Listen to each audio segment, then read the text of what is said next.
നമ്മുടെ ഹോസ്പിറ്റൽ ഏറ്റവും നല്ല ഹോസ്പിറ്റലാണെന്ന് നമ്മൾ ചിന്തിച്ചതാണ്. ഏറ്റവും നല്ല ഹോസ്പിറ്റലാവുമ്പോൾ നമ്മുടെ ഈ കോറും കമ്മിറ്റ്മെൻറ്റും ഒക്കെ മാത്രം മതിയോ? അച്ചീവ്മെൻ്റ്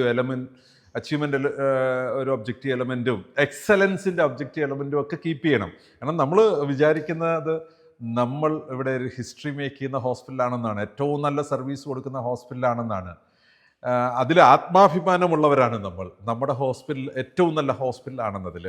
അങ്ങനെയെങ്കിൽ നമ്മുടെ ഈ സർട്ടിഫിക്കേഷന് വേണ്ടിയിട്ട് മാത്രമൊന്നുമല്ല ഫോക്കസ് ചെയ്യേണ്ടത്, അല്ല അക്രഡിറ്റേഷന് വേണ്ടിയിട്ടല്ല.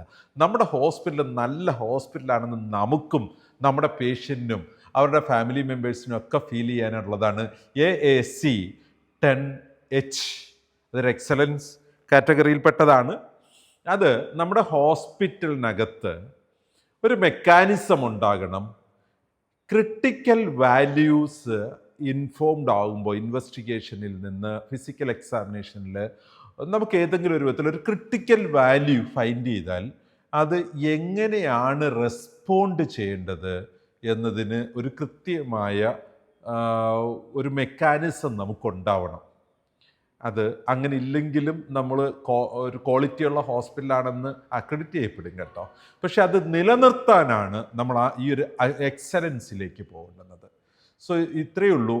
AAC 10H എന്ന് പറഞ്ഞത് നമ്മുടെ ഓർഗനൈസേഷനിലൊരു കൃത്യമായി മോണിറ്ററിങ് മെക്കാനിസം ഉണ്ടാകണം. എന്തിനു വേണ്ടിയിട്ടാണ്? ഒരു ക്രിട്ടിക്കൽ വാല്യൂ അലർട്ട് ഉണ്ടാകുമ്പോൾ എങ്ങനെയാണ് അത് റെസ്പോൺസ് ചെയ്യേണ്ടത്.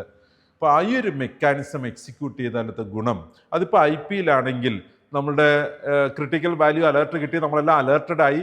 അത് പ്രോഗ്രസ് നോട്ട് നേഴ്സസിൻ്റെ ആകാം, മെഡിക്കേഷൻ ഓർഡർ അതിൻ്റെ പുറകെ കൊടുക്കുമ്പോൾ ഇന്ന കാരണം കൊണ്ട് കൊടുത്തു എന്നൊന്ന് മെൻഷൻ ചെയ്താൽ ആ മെഡിസിൻ ഓർഡറിൽ വളരെ കൃത്യമായിട്ട് ആ റെസ്പോൺസ് അവിടെ റെക്കോർഡഡായി.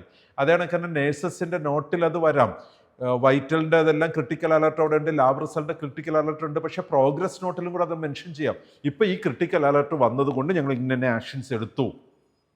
അപ്പോൾ കൃത്യമായിട്ടും നമ്മളുടെ ഹോസ്പിറ്റലിൽ ഈവൻ OP-യിലെ പേഷ്യൻസ് നമ്മൾ ഒബ്സർവേഷനിൽ OP-യിൽ അവർ തിരിച്ച് വീട്ടിലേക്കാണ് പോകുന്നത്. അപ്പം ബന്ധുക്കളെയോ ആ പേഷ്യൻറ്റിനെ വളരെ കൃത്യമായും അവിടെ നമ്മൾ ഒബ്സർവ് ചെയ്ത ക്രിട്ടിക്കൽ വാല്യൂവിനെ കുറിച്ച് പറഞ്ഞ് മനസ്സിലാക്കാനുള്ള ഒരു മെക്കാനിസം നമുക്കുണ്ടാവണം, ഒരു സിസ്റ്റം നമുക്കുണ്ടാവണം. AAC 10H നമ്മുടെ ഈ ഒരു 10ാമത്തെ സ്റ്റാൻഡേർഡിൻ്റെ 8 ഒബ്ജക്റ്റീവ് എലമെൻറ്റിൻ്റെ ഡിസ്കഷൻ കഴിയാണ്. വളരെ സിമ്പിളായിട്ട് ഹാൻഡിൽ ചെയ്യാവുന്നതാണ് ഈ 10ാമത്തെ സ്റ്റാൻഡേർഡ്. അതിനകത്ത് 8 ഒബ്ജക്റ്റീവ് എലമെൻ്റ് ഉള്ളതിൽ നമ്മൾ കണ്ടതാണ് ഒരു എക്സലൻസും ഒരു അച്ചീവ്മെൻറ്റും ഒരു കോറും ആണുള്ളത്. ബാക്കി 5 നമ്മൾ കമ്മിറ്റ്മെൻ്റ് ആണ്. ഇതെല്ലാം തന്നെ കഴിഞ്ഞ ഓരോ സ്റ്റാൻഡേർഡിലെ ഒബ്ജക്റ്റീവ് എലമെൻറ്റുമായിട്ട് കോറിലേറ്റഡ് ആണ്. അതുകൊണ്ട് തന്നെ നമുക്ക് ഒരുപാട് റിസ്ക് എടുക്കാനില്ല. തൊട്ട് മുമ്പ് കണ്ട പല സ്റ്റാൻഡേർഡുകളും കീപ്പ് ചെയ്യുമ്പോൾ അത് ഏകദേശം നമ്മൾ ഈ ഒരു 10ാമത്തെ സ്റ്റാൻഡേർഡും മീറ്റ് ചെയ്യുകയാണ്. AAC 10H.